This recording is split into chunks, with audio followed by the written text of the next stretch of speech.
the Flyers beat writer for the Courier-Post. You can also read his stuff on our website, 973ESPN.com. He's at Dave G. Isaac, and a busy day for Dave and the Flyers. NHL free agency opens up, and Dale Weese is the newest Flyer. And I guess Weese's in, Ryan White is out, Dave. I guess they chose Weese over White? Yeah, Mike, Dale Weese was on their radar pretty high. It sounds like they first reached out to him on Tuesday, told him that they wanted him to be part of their plans going forward anyway, and they wanted Ryan White to be part of it also. They were still negotiating with him up until this morning and just couldn't find any common ground. So the Flyers move on from Ryan White. He ends up going to Arizona now on $1 million. They replace him with a guy named Boyd Gordon, who will kind of fill a similar role that White did. Penalty killer, certainly a fourth-line guy that's got some grit and can block shots and stuff like that. So they saved about $50,000 by signing Gordon as opposed to Ryan White. But Weese is going to be an interesting guy because the Flyers seem to agree with him that he can go up and down the lineup.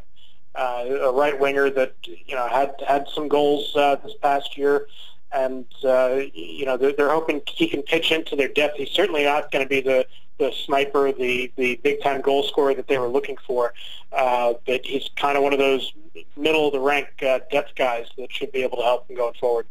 Yeah, and White ends up going to Phoenix, and Hexy told you guys a little while ago that he was not going to be coming back. But at this point, are these moves that are lateral moves, or do you think that you look at this team and say, you know what, they with the restrictions that they had, they got better today? Well, I think with Gordon and White, it's kind of a lateral move there. Gordon's maybe a little bit more defensive-minded than Ryan White. With Weese coming in, he's a guy that kind of had a big year, or probably the biggest of his career. Not a terrific, jump off the page at you kind of year. He might have made them a little bit better, yeah, but it's weird. Sam Gagner was just never really a fitter. Sam Gagner could have been a goal scorer. It sounds like he won't be back. He and the Flyers didn't necessarily always see eye to eye in the one season that he was here, but that could have been his role as a goal scorer. So I don't know if you look at Gagner to Weese as an even kind of trade there, but White to Gordon, I think, is fairly even.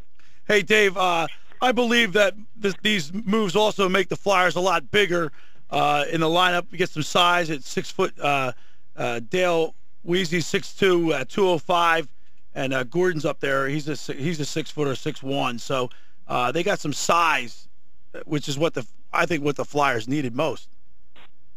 Yeah, I think you're right, and Hextall said that Weese has a little bit of speed to his game also. So it'll be interesting to see exactly where he fits in. Right now, I would kind of slot him on the third line.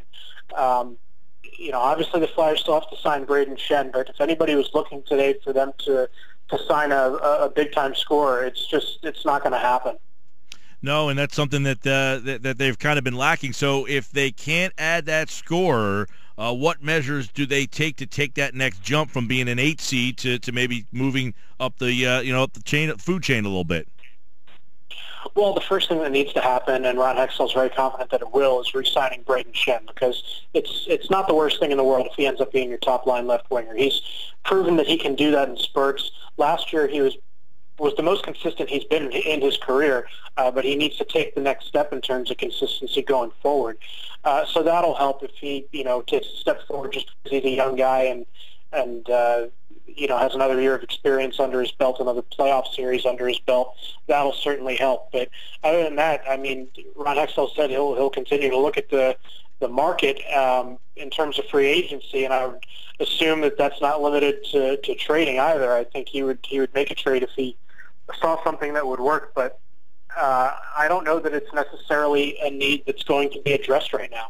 Hey, if it doesn't happen between Shen and Weese, I don't know that it will happen immediately. Hey, Dave, Shen also scored, he had his career high in goals this year, and he's also 24 years old, so you want to keep him around. I wouldn't want to give up on Shen too soon. No, absolutely. Like I was just saying, I think this is going to be a key this next season for him to keep that consistency going. And he's a restricted free agent, so things would have to go really south for the Flyers not to have him in their lineup come October. So yeah, there's no way that that's not going to happen in my eyes. It's just a matter of what kind of money he's going to get, as you see what the Flyers have left. And what do they have now? Probably like $8 or so million. He's not going to take all of that. He might get around $5 or something like that, which is enough padding room, enough of a little bit of savings for a rainy day fund that Ron Hextall would be comfortable with heading into the season. Dave Isaac, at Dave G. Isaac on Twitter. The Flyers open up free agency. Prediction from you, Dave. Provorov on the opening roster? I'd bet my house on it, yeah. You'd bet your house on it. All right, so that's, you know. I'm a renter, but I'd bet my house on it. Yeah. Hey, Dave, any shot at Travis Konechny sticking with the big club? There's an outside shot, I would think, but I'm not as confident in him as I am Provorov. I think Provorov will absolutely be here. And, you know, Ron Hextall says all the right things about not wanting to, you know, just immediately afford an opportunity to a young player without making him earn it. I understand that, but I think that with the season that he had last year, he was kind of a man amongst boys in the Canadian junior ranks there. He showed some really good things in the preseason last year. I fully expect Ivan Provorov to make the team. Yeah, Provorov, you know, as a defensive player, and is that one of the selling points for the Flyers? Is, you know, we got all these young defenders. I mean, is that something that Hextall's trying to sell to people to maybe get them in below market value? Yeah, and I don't know if it was below market value or not for Dale Weiss, but that's what he said.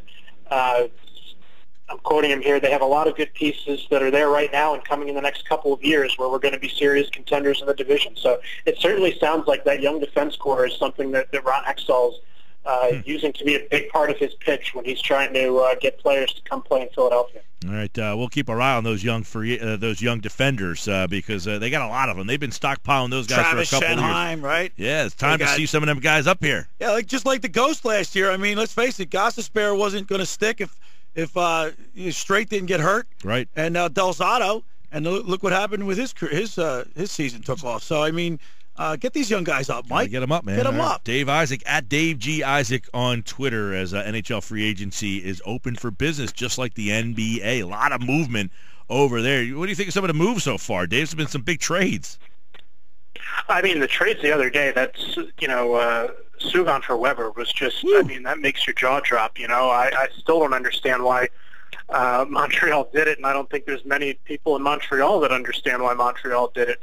But that was crazy. Between that and Steven Stamkos staying in Tampa, you got Taylor Hall joining the New Jersey Devils. That'll kind of light a little fire back in that Flyers-Devils rivalry a little bit. All right, Dave Isaac, everybody. Enjoy the 4th, my man. Thanks a lot. You guys do the same.